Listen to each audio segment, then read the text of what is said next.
My name is Sidney Warren Head II. I grew up in Cambria Heights, Queens, in New York City. I am the middle of 3 children. My name is Monique Antoinette McGreer. I'm 33 years old, born in Tucson, Arizona, to Vernon Allen McGreer and Denise Elaine McGreer. My parents have been married for 39 years, and my grandparents lived across the street, were married for 65 years. My parents were married before I was born.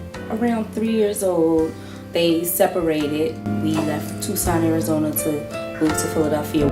I remember my mother, struggling with being a single parent. My mom, she was very musical, very talented, a singer. She was the loving type, the smiling type, and she just had a fun air about herself. We moved from Broad Street to Clearfield Street.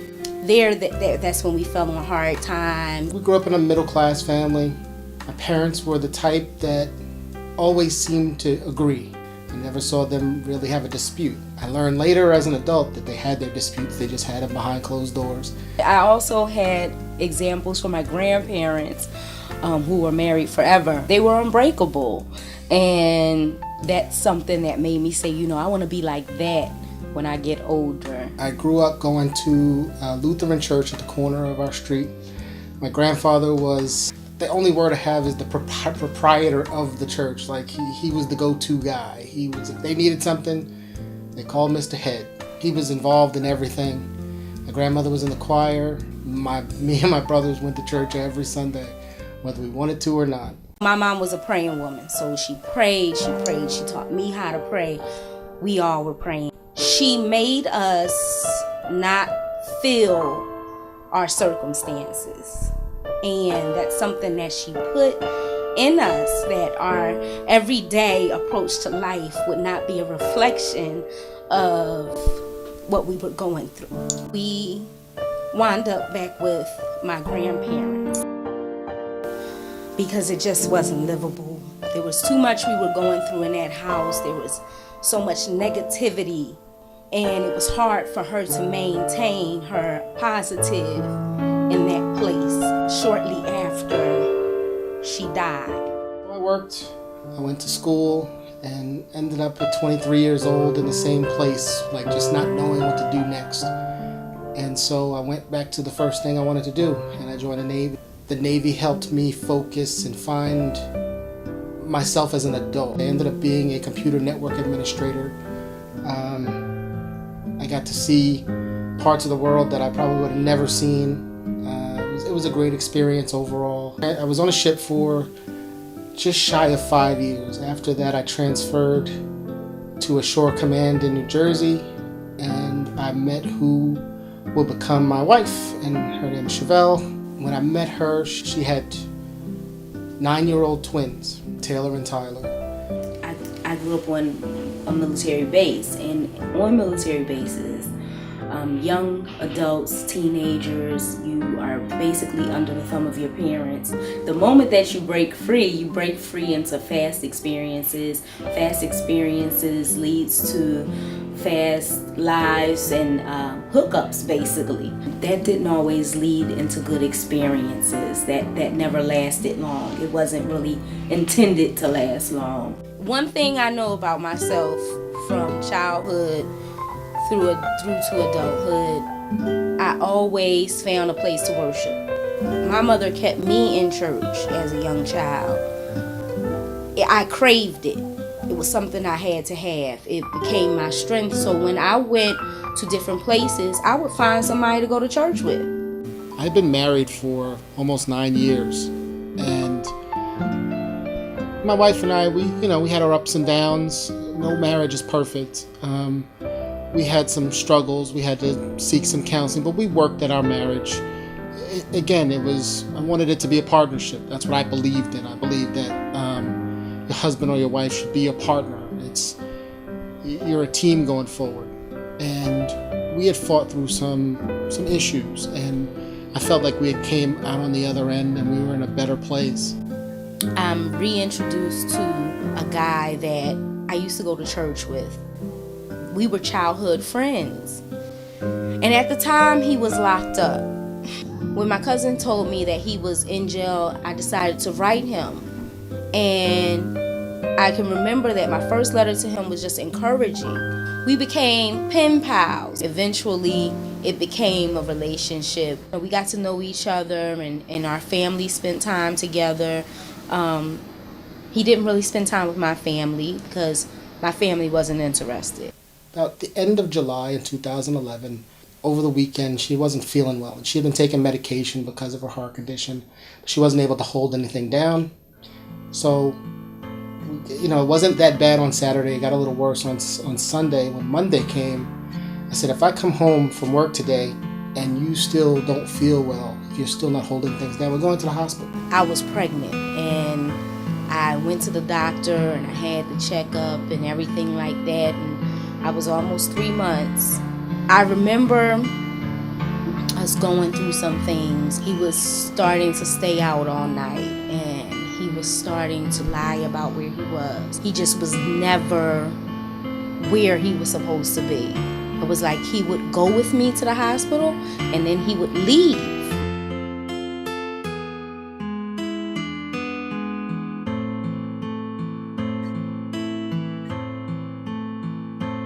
He explained that if she got a pacemaker / defibrillator put in, that if something happened, that would keep her heart working the way it needed to, at least till she could get to the hospital. It sounded like the best thing. The way they described it, it wasn't supposed to be a very long procedure. During the surgery, when they were doing the installation, she went into a cardiac arrest. They were able to stabilize everything. They got the device installed, and she's resting.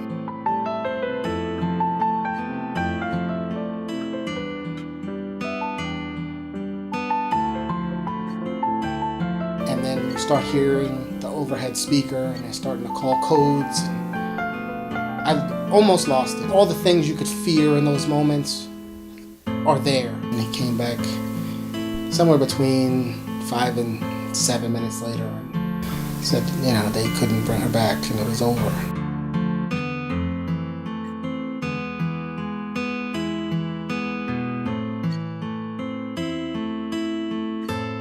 What I needed was to see him, and he wasn't there for that moment. He wasn't there. It felt like I was dead on the inside, like I wasn't a safe place for anything to grow.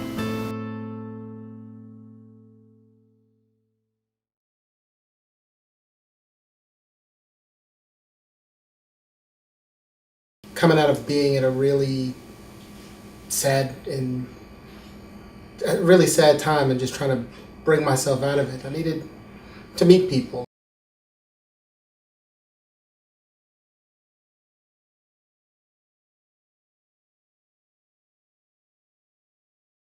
Sydney and I met on a dating website called blackpeoplemeet.com. I still had feelings to sort out. She had feelings to sort out too. He was willing to wait. He was willing to do those things that would make me feel comfortable in a relationship going forward. Within the first month of Monique and I dating and spending time together, I started to realize that this had the potential to be something really good long term. Taylor and Tyler, the twins, just because their mother isn't here anymore doesn't mean they're not my kids. Over the 9 years before she passed, we developed our own relationships. I had to go from being friendly to being parent-child, which is also a very interesting transition.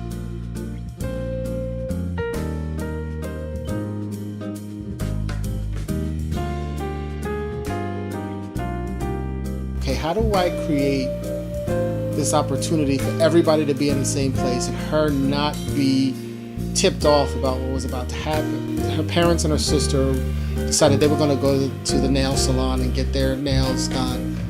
And I was like, this could be an opportunity. So I'm in there to get my nails done, and in walks my mom. Then in walks my sister. Then in walks my dad. And I'm saying, oh, how nice. All of us is here together.